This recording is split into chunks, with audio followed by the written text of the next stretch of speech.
Saya baru dikasih kiriman sama Pak Prastowo. Pak Prastowo, Lukas nomor berapa Pak? 11, 18, 19, Lukas 19. Masih ada nggak Pak Pras? Kita baca aja ya Pak Pras. Oke. Supaya kelihatan bahwa saya knowledgeable katanya. Ya, saya mau menyampaikan bahwa ngurusin negara itu kita nggak kering, kita juga banyak diskusi yang filosofikal juga. Oke. Ini nggak Pak Pras? Pak Pras mana Pak Pras? Kirim ke saya Pak Pras. Kembali. Jadi Lukas 19, kata Pak Pras, ini kalau salah berarti kotasinya dari Pak Pras ya.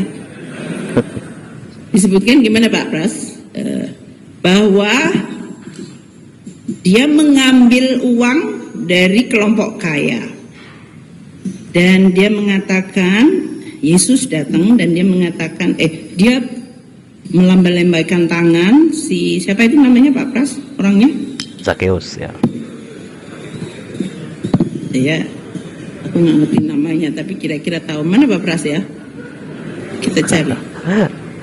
Coba saya cari Lukas 19. Lukas. Ya.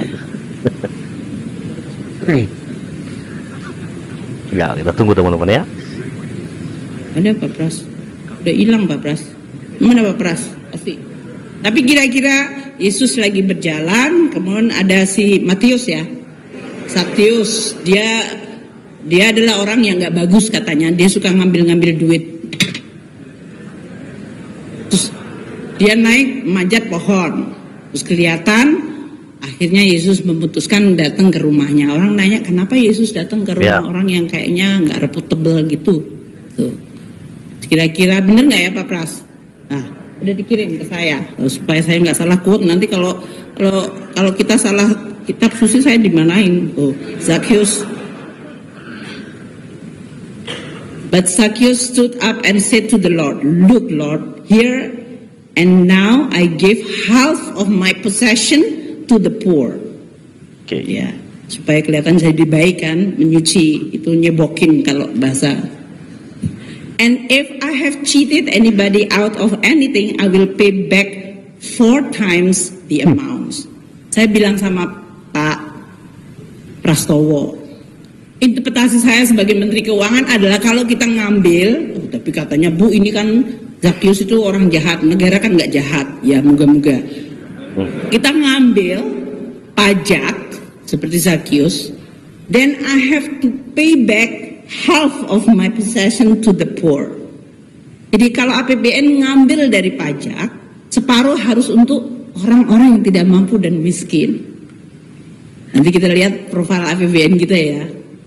And then disebutkan di bagian keduanya, dan buat mereka yang saya ambil, mereka akan dapat 4 kali lipat benefit.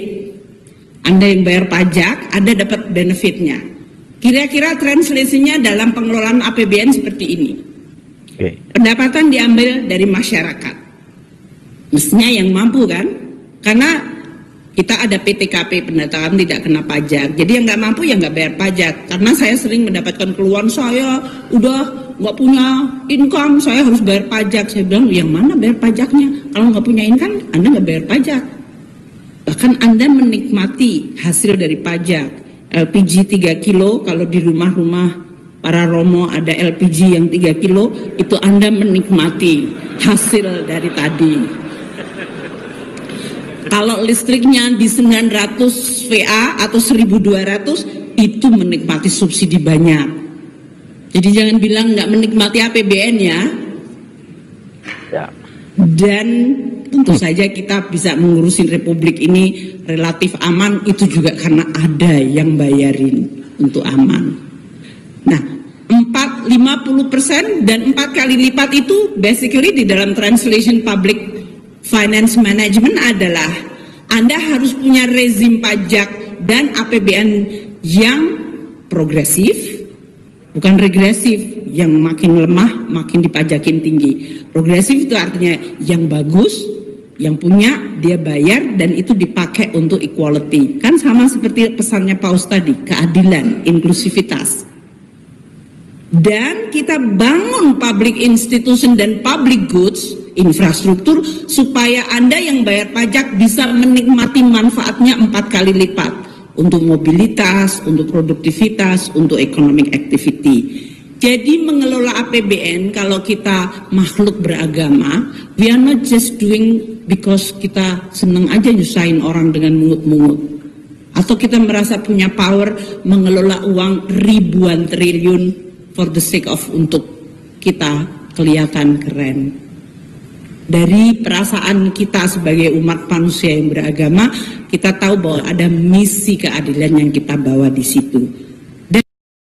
Ya, itulah video dari Ibu Menkeu ya, Ibu Sri Mulyani yang secara belak-belakan juga mengutip ayat Alkitab ya, walaupun dia minta kepada mungkin rekannya Pak Pras yang juga akhirnya mengirimkan ayat Alkitab tersebut sehingga Ibu Sri Mulyani membacakannya dan dia mencoba mengkorelasikan dengan dunia pekerjaannya di mana dia bekerja sebagai seorang Menteri Keuangan yang juga mendapat pajak dari masyarakat yang mampu sehingga dari uang dari pajak yang diberikan itu dikelola dengan baik sehingga dana yang ada ini disalurkan kembali kepada masyarakat Indonesia yang tidak mampu sehingga mereka mendapatkan apa yang sangat dibutuhkan. Ya seperti ya tadi sudah dijelaskan ada subsidi gas ya dan juga beras dan juga minyak dan lain sebagainya dan itu ada banyak sekali perhatian pemerintah. Walaupun kita tahu tidak ada pemerintahan yang sempurna, tetapi paling tidak kita bersyukur karena pemerintahan di era Pak Presiden Jokowi dan juga menterinya Ibu Sri Mulyani sungguh-sungguh melihat keseriusan mereka dalam mengatasi kemiskinan di Indonesia.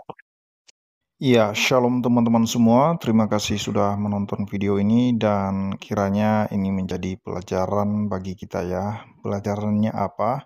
Bahwa isi kitab suci Kristen itu, isi daripada Injil itu sendiri, itu sangat relevan sekali sampai hari ini untuk dijadikan dasar kehidupan kita. Nah, teman-teman, karena memang isi kitab suci Kristen itu ada banyak contoh-contoh kehidupan yang benar di sana. Dan juga contoh-contoh bagaimana hidup tidak benar itu pasti akan ada konsekuensinya. Nah, jadi Alkitab suci itu menjelaskan semua baik orang yang hidup benar maupun orang yang tidak hidup benar itu sama-sama ada konsekuensinya. Apabila orang juga mengalami pertobatan, pasti dia akan mendapatkan keselamatan. Seperti yang dibacakan tadi oleh Ibu Sri Mulyani ya sebagai Menteri Keuangan sendiri dan dia membacakan Injil Kristus di hadapan para pejabat yang hadir pada saat itu teman-teman untuk membahas ekonomi Indonesia khususnya dan dia mendasarkan seminarnya itu, pidatonya itu berdasarkan Alkitab atau berdasarkan isi daripada Injil Lukas sebagaimana Zakheus adalah pemungut cukai atau pemungut pajak ya atau dia yang mengambil pajak memeras banyak orang dengan tidak jujur tentunya saja teman-temannya dia rampas hak-hak orang berapa kali lipat teman-temannya tetapi ketika dia bertemu dengan Yesus dia mengatakan bahwa dia akan mengembalikan semua kepada orang-orang yang sudah dirampasnya uang itu atau diambilnya uang itu atau yang dikutipnya pajak itu kepada mereka dia akan mengembalikan lagi teman-teman. Nah, apa kata Yesus? Hari ini telah terjadi keselamatan bagi rumah ini. Nah, sekalipun teman-teman Zakheus ini dia pemungut cukai, pengutip pajak, tetapi kita lihat ending dari kehidupannya ketika dia mengalami Kristus, bertemu dengan Kristus, dia mengalami kasih dan dia menyalurkan kasih itu kembali kepada orang-orang yang ada di situ, kepada masyarakat terlebih-lebih masyarakat yang dirampasnya selama ini. Nah, teman-teman, itu yang perlu saya sampaikan kepada kita semua bahwa intinya mengalami kasih itu hanya dengan bertemu kepada Yesus Kristus. Dan sekalipun dibawanya dengan atau relevansinya kepada kehidupan ekonomi negara Indonesia dengan terkait pemungutan pajak, teman-teman ya. Dan dikatakan tadi oleh Ibu Sri itu tidak pernah dipaksa, orang yang tidak mampu membayar pajak itu tidak pernah dipaksa. Justru pajak-pajak yang dikutip selama ini, teman-teman, itu dikembalikan lagi kepada masyarakat kecil, sehingga ada subsidi, misalnya listrik ada subsidinya dan lain sebagainya ya. Nah, jadi itu yang dinikmati oleh banyak orang, khususnya yang tidak membayar pajak pun, yang tidak sanggup pun, dia bisa menikmati itu. Nah, teman-teman, itu saja yang perlu saya sampaikan. Kiranya Tuhan Yesus memberkati kita semua. Shalom.